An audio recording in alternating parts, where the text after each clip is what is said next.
प्रथमं शैलपुत्री च द्वितीयं ब्रह्मचारिणी तृतीयं चंद्रघंटेति कुष्मांडेति चतुर्थकं पंचमं स्कंदमातेति षष्ठं कात्यायनीति च सप्तमं कालरात्रीति महागौरीति चाष्टमं नवमं सिद्धिदात्री च नवदुर्गा परिकीर्तिता। जय माता दी। आप सभी को नवरात्रि की बहुत बहुत शुभकामनाएं। माँ भगवती जगदम्बा की कृपा आप सभी पर बनी रहे, इसी शुभ भावना के साथ मैं बबीता आप सभी के बीच उपस्थित हूँ नवरात्रि के वैज्ञानिक महत्व को लेकर के। दोस्तों, आप सभी जानते हैं कि हमारे देश भारत में और हिंदू धर्म में माँ भगवती जगदम्बा के पूजन का कितना बड़ा महत्व है।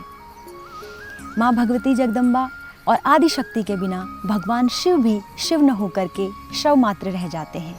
कण कण में बसी माँ भगवती जगदम्बा शक्ति रूप में, उनके बिना एक पत्ता हिलना भी संभव नहीं है। माँ भगवती जगदम्बा के पूजन का आध्यात्मिक रहस्य तो आप जानते ही हैं, लेकिन हमारे प्राचीन ऋषि मुनियों और मनीषियों की दूरदृष्टि का ही परिणाम है कि नवरात्रि पूजन के पीछे एक बहुत बड़ा वैज्ञानिक रहस्य भी छुपा हुआ है। आप जानते हैं कि हमारे यहाँ प्रमुख रूप से 2 नवरात्रि मनाई जाती हैं, एक चैत्र नवरात्रि और एक शारदीय नवरात्रि जो कि अश्विन मास में आती है। इनमें भी अश्विन नवरात्रि जो शारदीय नवरात्रि है उसका विशेष महत्व है। ये दोनों ही नवरात्रि ऋतु संधि काल में पड़ती हैं, अर्थात जब 2 ऋतुओं का सम्मेलन हो रहा होता है, एक ऋतु जा रही होती है और दूसरी का आगमन होता है। तो ऐसे समय पर हमारे जो शरीर की कफ वात पित्त की प्रवृत्तियां हैं उनका समायोजन घट बढ़ जाता है, जिससे हमारी रोग प्रतिरोधक क्षमता कमज़ोर हो जाती है और कई बीमारियों के रोगाणु आक्रामक हो जाते हैं। तो इन सब से अपने जीवन को बचाने के लिए हम स्वच्छता, साधना, व्रत, उपवास, तपस्या आदि करते हैं। नवरात्रि में रात्रि शब्द का भी विशेष महत्व है। हमारे यहाँ तपस्वियों ने कहा है कि रात्रि का समय साधना करने के लिए विशेष होता है। आप जानते हैं हमारे यहाँ होलिका दहन, दशहरा, दीपावली, नवरात्रि और शिवरात्रि, इन सभी पर्वों में रात्रि अनुष्ठानों का विशेष महत्व है।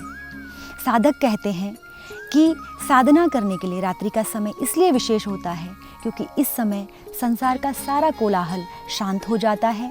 हमारी जो वैचारिक तरंगें होती हैं वो सुप्त होती हैं, और जब रात्रि के समय साधक साधना करता है तो आध्यात्मिक ऊर्जा से उसका संपर्क सहज हो जाता है और उसकी साधना का मार्ग और भी ज़्यादा पुष्ट हो जाता है। दोस्तों, ये सारे तथ्य हमारे प्राचीन ऋषि मुनियों के वैज्ञानिक दृष्टिकोण को प्रदर्शित करते हैं। हमारा ये शरीर 9 प्रत्यक्ष द्वारों का दुर्ग कहा गया है और 9 प्रत्यक्ष द्वारों के दुर्ग रूपी इस शरीर को संचालित करने वाली जीवनी शक्ति ही माँ दुर्गा है। और इन प्रत्यक्ष द्वारों के माध्यम से हमारे शरीर में जो वैचारिक और भौतिक दुर्गुण आ जाते हैं उनका नाश करने वाली शक्ति भी माँ दुर्गा है। तो अपने जीवन को साल भर के लिए क्रियाशील रखने और सुचारू रूप से संचालित करने के लिए हम प्रत्येक 6 माह में एक स्वच्छता अभियान के रूप में नवरात्रि पर्व को मनाते हैं। तो आइए इस नवरात्रि एक नए विचार के साथ हम भी माँ भगवती जगदम्बा का पूजन करें।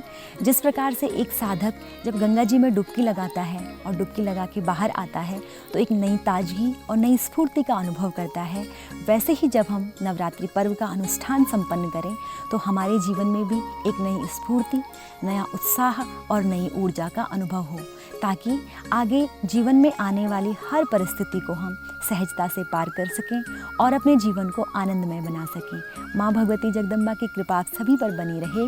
आप इसी तरह से मुझसे मेरे YouTube channel Babita Thapliyal official और Facebook page Babita Thapliyal motivational speaker के माध्यम से जुड़े रहिएगा। या देवी सर्वभूतेषु शक्ति रूपेण संस्थिता नमस्तस्यै नमस्तस्यै नमस्तस्यै नमो नमः। जय माता दी। धन्यवाद।